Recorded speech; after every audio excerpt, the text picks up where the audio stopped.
श्रीमान, मैं यह जानना चाहता हूं कि ऑन ग्रिड सिस्टम में ऐसा कौन सा इन्वर्टर प्रयोग होता है जो कि डीसी को एसी में कन्वर्ट करता है बिना बैकअप के, यानी कि बैटरी के, और क्या ऑफ ग्रिड सिस्टम में ऐसा संभव नहीं?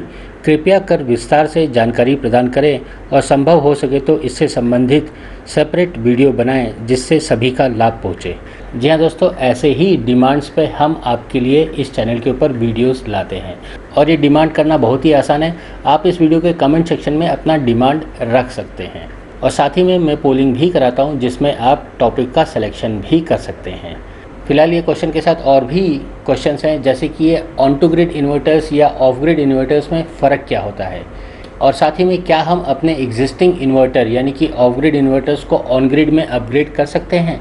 और आखिर में एक और बात, ये ऑन टू ग्रिड इन्वर्टर्स काम कैसे करते हैं, मतलब कि ये सिंक्रोनाइजेशन कैसे करते हैं।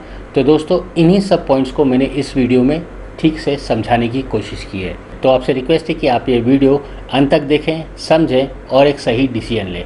क्या है कि यहाँ पे हम लोग कोई भी झोल झाल या जुगाड़बाजी नहीं बताते, यहाँ पे हम बेसिक्स, फंडामेंटल्स इन्हीं को क्लियर करते हैं।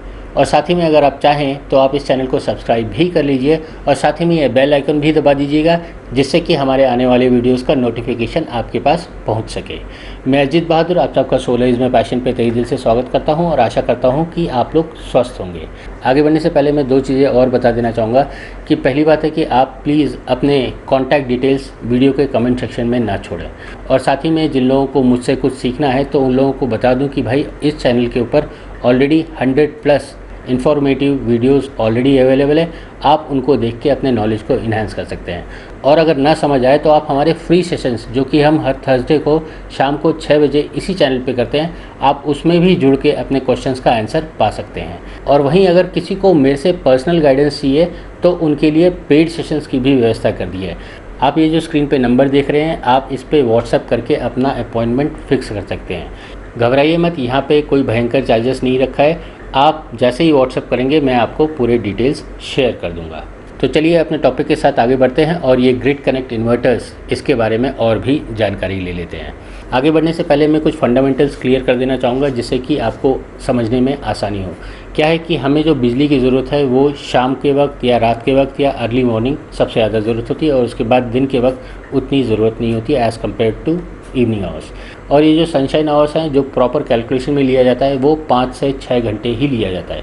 यहाँ पे सनशाइन और डे लाइट में आप कंफ्यूज मत होइएगा। जो आपको यूजुअल या जो सनशाइन आवर्स होता है जो कैलकुलेशन में लिया जाता है वो 5 से 6 घंटे ही होता है। अब चूंकि ये जो जनरेशन है वो दिन के वक्त हो रहा है और जो हमारा कंजम्पशन है वो शाम के वक्त हो रहा है, तो हमें कहीं स्टोरेज की ज़रूरत होगी। जी हाँ, स्टोरेज की, आप ये पॉइंट याद रखिएगा।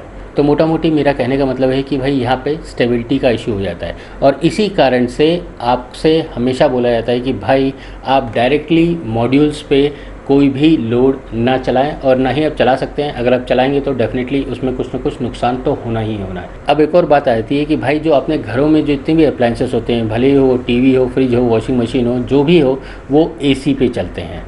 और भले ही आप सोलर मॉड्यूल से आउटपुट निकालें या बैटरी से आउटपुट निकालें, वो डीसी ही होता है। तो आपको अगर अपने घर के अप्लायंसेस चलाने हैं तो आपको इस डीसी को एसी करना होगा, तो वहीं पे काम आता है ये इन्वर्टर्स। अभी तक आपको ये क्लियर हो गया होगा कि भाई stability is an issue with solar systems, और दूसरा हमको रिलायबल पावर चाहिए और साथ ही में वो एसी होने चाहिए क्योंकि हमें अपने घर के एग्जिस्टिंग अप्लायंसेस चलाने हैं। तो फिर हमें किसी न किसी का सहारा लेना होता है। अब भले ही वो ग्रिड का सहारा हो या बैटरी बैंक का सहारा हो।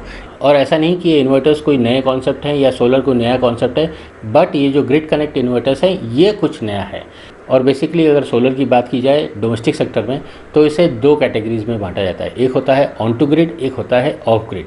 और जिस सिस्टम की हम लोग बात करने वाले हैं वो है ऑन टू ग्रिड सिस्टम्स। अब मोटा मोटी ये ग्रिड कनेक्ट इन्वर्टर्स क्या कर रहे हैं, जैसा कि आपको मालूम है कि भाई सोलर मॉड्यूल्स ऊपर रहते हैं जो कि डीसी जनरेट कर रहे होते हैं। डीसी जनरेट करने के बाद वो इन्वर्टर में आता है। इन्वर्टर क्या करता है, उस डीसी को एसी में कन्वर्ट करता है और जो आपका लोड है उसे भी चलाता है और साथ ही में ग्रिड के साथ सिंक्रोनाइज भी करता है।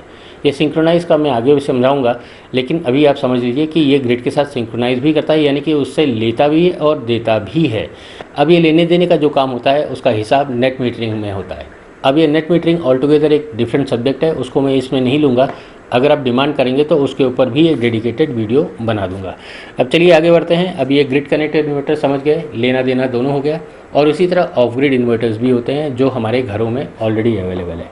यहाँ पे या तो आप सोलर से चार्ज कर रहे होते हैं या फिर ग्रिड से चार्ज कर रहे होते हैं। ग्रिड से एसी आ रहा होता है, उसे फिर डीसी में कन्वर्ट करते हैं और डीसी से बैटरी को चार्ज किया जाता है और बैटरी में उसे स्टोर किया जाता है और इसी स्टोर एनर्जी को वापस डीसी से एसी में कन्वर्ट करके आप अपने घर के अप्लाइंसेस चलाते हैं। तो यहाँ पे जो मोटा मोटी काम हुआ, या तो वो सोलर से ले रहा है या फिर ग्रिड से ले रहा है, दे नहीं रहा है, ग्रिड में दे नहीं रहा है, आप ये समझ के लीजिए। तो बेसिक डिफरेंस क्या हुआ ग्रिड कनेक्ट और ऑफ ग्रिड में, कि वहाँ पे लेना देना दोनों है और यहाँ पे सिर्फ लेना लेना है। और रही बात स्टोरेज की, तो ऑफ ग्रिड सिस्टम्स में आपको मालूम ही है कि भाई वहाँ पे बैटरी है, जितनी आपकी रिक्वायरमेंट है आप उस हिसाब से बैटरी की साइजिंग करते हो, उस हिसाब से स्टोरेज का डिज़ाइन करते हो और उस हिसाब से आपका सिस्टम चलता भी है। अब नया क्या है, या जो नया डेवलपमेंट हुआ वो है ग्रिड कनेक्ट इन्वर्टर्स। यहाँ पे चूँकि ये इन्वर्टर्स ग्रिड के साथ ही सिंक्रोनाइज करते हैं तो उन्हीं से लेते हैं, उन्हीं को देते हैं। तो यहाँ पे जो बैटरी बैंक का काम है वो ग्रिड ही कर रहा है। ये जो ग्रिड है वो एक बड़े बैटरी बैंक की तरह काम कर रहा है। आप भी जमा कर रहे हो, जो दूसरा है वो भी जमा कर रहा है, जितने लोग हैं उसमें जमा कर रहे हैं दिन के वक्त, और जब आपकी ज़रूरत हो रही है आप उसको निकाल रहे हो। तो यहाँ पे बहुत बड़ी झंझट निकल गई। एक तो बैटरी का कॉस्ट निकल गया, उसका मेंटेनेंस निकल गया, और इससे ऑलमोस्ट 30 to 40% जो कॉस्ट था सिस्टम का वो नीचे हो गया। और यही कारण है कि आज की डेट में ये grid connect solar rooftop system सबसे बेस्ट फाइनेंशियल इन्वेस्टमेंट है। इसमें जो भी आप पैसा इन्वेस्ट करोगे वो अगले 3 से 4 साल में वसूल हो ही जाएगा। अब ऐसा नहीं कि ऑन ग्रिड आने के कारण ऑफ ग्रिड सिस्टम्स आउटडेटेड हो चुके हैं या स्क्रैप हो चुके हैं। ऑफ ग्रिड सिस्टम्स भी बेस्ट सॉल्यूशंस हैं रिमोट लोकेशंस के लिए या आइसोलेटेड लोकेशंस के लिए, जहां पे ट्रांसमिशन पॉसिबल नहीं है या फिर बहुत ज़्यादा कॉम्प्लिकेटेड इशू है। और ये सिस्टम्स ट्राइड, टेस्टेड और प्रूवन है। और आप लोगों ने भी देखा होगा solar street light, solar home lighting kit, solar pumping और सोलर लैल्टेन। It's one of the best portable solar system. अब चलिए वापस अपने मुद्दे पे आते हैं और ये ग्रिड कनेक्ट इन्वर्टर्स के बारे में और भी जान लेते हैं। आप ये जो मेरे हाथ में देख रहे हैं ये 3 किलोवाट का एक ग्रिड कनेक्ट इन्वर्टर है और ऐसे ही inverters grid connect solar rooftop system में लगते हैं। ये ग्रिड कनेक्ट इन्वर्टर है। और साथ ही में ये जो मॉड्यूल के पीछे ये छोटा वाला इन्वर्टर देख रहे हैं इसे बोला जाता है माइक्रो इन्वर्टर्स। ये भी ग्रिड कनेक्ट इन्वर्टर्स हैं। और ऐसे ही अलग अलग टाइप्स के और अलग अलग कैपेसिटी के ग्रिड कनेक्ट इन्वर्टर्स भी आते हैं। आप अगर चाहेंगे तो मैं और ज़्यादा डीप डाइव वाला वीडियो भी बना दूंगा, बस आपको डिमांड करनी है। चलिए अब आगे बढ़ते हैं और समझ लेते हैं कि भाई ये जो ग्रिड कनेक्ट इन्वर्टर्स हैं वो काम कैसे करते हैं, यानी कि जो सिंक्रोनाइजेशन होता है वो कैसे होता है। और ये वाले क्वेश्चन में आपके बहुत सारे डाउट्स भी क्लियर हो जाएंगे। और कई दोस्तों ने मेरे को ये भी बात किया है कि भाई ये आप ये ज़्यादा टेक्निकल जार्गन्स का इस्तेमाल ना करें कि भाई वोल्ट्स, एम्प्स, हर्ट्स। तो मैं अपनी तरफ से पूरी कोशिश करूँगा कि भाई आपको सिंपल लैंग्वेज में समझाऊँ, बट कुछ तो होगा ही होगा, कुछ तो बोलूँगा ही। आपको जो बिजली आ रही है वो आपके घर में कहीं वायर से आ रही है, वो खंबे से जुड़ा हुआ है, और वो खंबे के पीछे कहीं और से आ रही है, कहीं और से कहीं और से आ रही है, यानी कि ये जो पूरा नेटवर्क है वो उसे ग्रिड बोला जाता है। ये इधर से उधर से कहीं ना कहीं से जुड़ा है और वहाँ से कुछ चीज़ आ रही है, कुछ सर्टेन स्पीड में भी या कुछ फ्लो से आ रही है, तभी तो आपके पास पहुँच रही है। तो यहाँ पे आपको ये तो पता चल गया है कि भाई यहाँ पे कुछ चीज़ आ रहा है जो कि कुछ स्पीड में आ रहा है। अब इसे एक एग्जाम्पल में ले लेते हैं। एक ट्रेन है जो कि किसी स्पीड पे चल रही है, ठीक है। ग्रिड भी एक स्पीड पे चल रही है, ट्रेन भी एक स्पीड पे चलती है। ये बस एग्जाम्पल है, आप अप्लाई मत कीजिएगा। ट्रेन एक स्पीड पे चल रही है, आपको अगर उस ट्रेन को पकड़ना है तो आपको उस ट्रेन का स्पीड मैच करना होगा, तभी आप उसे पकड़ सकते हैं। तय बात है, इसमें कोई डाउट नहीं है। तो ये जो ग्रिड है वो एक स्पीड से चल रही है, और ये जो ग्रिड कनेक्ट इन्वर्टर्स हैं, जो भी आपका सोलर जनरेट कर रहा है, 1 किलोवाट, 2 किलोवाट, 3 किलोवाट, जो भी जनरेट कर रहा है उसे ग्रिड के साथ सिंक्रोनाइज कर रहा है। उसमें कितना वोल्ट्स आ रहा है, कितना एम्प्स आ रहा है, कितना हर्ट्स आ रहा है, उसको मैचअप करके उसके साथ वो आगे बढ़ाता है, यानी कि ये सिंक्रोनाइजेशन होता है। यहाँ पे अगर टेक्निकल स्पेसिफिकेशन की शीट में देखेंगे तो वहाँ पे एक MPPT लिखा होगा, तो वो यहाँ पे बहुत काम आता है। तो मोटा मोटी ये जो ग्रिड कनेक्ट इन्वर्टर्स हैं उस स्पीड को मैच करके, यानी कि जो ग्रिड की जो फ्रीक्वेंसी है या जो वोल्टेज है उसको मैच करके, जो भी आउटपुट अपना सिस्टम बना रहा है या आपका सिस्टम बना रहा है उसे मैच करके उसके साथ सिंक्रोनाइज करते हैं, और वहीं उसको देते भी हैं अगर आपके पास जनरेशन ज़्यादा है, और वहीं से लेते भी हैं अगर आपके उधर जनरेशन कम हो रहा है या आपकी रिक्वायरमेंट ज़्यादा है। तो मोटा मोटी इसे ही सिंक्रोनाइजेशन बोला जाता है और ये जो लेने देने का काम होता है इसका हिसाब नेट मीटरिंग रखता है। अब आपको ये तो क्लियर होगा कि भाई जब तक उसका फ्लो बना हुआ है ये तब तक अपना फ्लो मैच कर रहा है। जैसे ही वो रुक गई यानी कि ट्रेन रुक गई तो आपका जो भी चीज़ बन रहा है उसके साथ सिंक्रोनाइज तो नहीं होगा, क्योंकि ये तो रुकी हुई है और आपका जो बन रहा है उसके साथ सिंक्रोनाइज नहीं हो रहा है। और ये जो ग्रिड है उसे इसलिए रोका होगा, शायद उस जगह पे कोई मेंटेनेंस का काम कर रहा हो, तो उस वक्त आपका जो भी जनरेशन है वहाँ पे जाना नहीं चाहिए। इसे बोलते हैं एंटी आइलैंडिंग। आपका जो भी सिस्टम है जैसे ही ग्रिड चले जाएगा वो अलग हो जाएगा, वहाँ से कुछ भी आगे नहीं जाएगा। तो इसमें सीधा सीधा मतलब ये निकलता है कि भाई जब तक ग्रिड है तब तक आपके उधर के जितने भी अप्लायंसेस हैं वो चलेंगे, जैसा पहले चल रहे थे वो अभी भी चलेंगे। यहाँ पे कई लोगों का क्वेश्चन आता है कि भाई मैं कितने किलोवाट का सिस्टम लगाऊं। तो दोस्तों अभी तक तो आप समझ गए होंगे कि भाई जो चल रहा है वो ग्रिड से चल रहा है। आप भले 1 किलोवाट का सिस्टम लगाओ या 2 किलोवाट का सिस्टम लगवाओ, वो जैसे पहले चल रहा था वो अभी भी चलेगा, बस फ़र्क आपके बिजली के बिल पे पड़ेगा। अगर 1 किलोवाट का सिस्टम लगाएंगे तो उतने यूनिट्स आपके कम हो जाएंगे, अगर 2 किलोवाट के सिस्टम लगाएंगे तो उतने यूनिट्स कम हो जाएंगे। तो यहाँ पे जो कैपेसिटी का कैलकुलेशन है कि भाई कितने का सिस्टम लगाओ वो फाइट नहीं है, आपको बस आपकी जितनी कैपेसिटी है उतने का सिस्टम लगा के अपने बिजली का बिल कम करना है। अब आपको ये तो क्लियर होगा कि भाई जब तक ग्रिड है तब तक आपका सिस्टम चल रहा है और जैसे ही ग्रिड नहीं होगा आपका सिस्टम बंद हो जाएगा। और इस बात का प्रॉपर इंस्पेक्शन भी होता है। क्या है कि सेफ्टी फर्स्ट, आपके उधर के जो डिस्कॉम वाले होंगे जब आपके इस सिस्टम को ग्रिड के साथ सिंक्रोनाइज करने से पहले ये चीज़ का प्रॉपर ध्यान रखेंगे। अब आपके दिमाग में एक और क्वेश्चन आ गया होगा, बट मैं क्वेश्चन नहीं बताऊंगा, मैं आपको सीधा आंसर बताऊंगा, क्वेश्चन आप खुद ही ढूंढ लीजिएगा। अब जैसा कि मैंने शुरुआत में बताया था कि भाई स्टेबिलिटी इज एन इशू।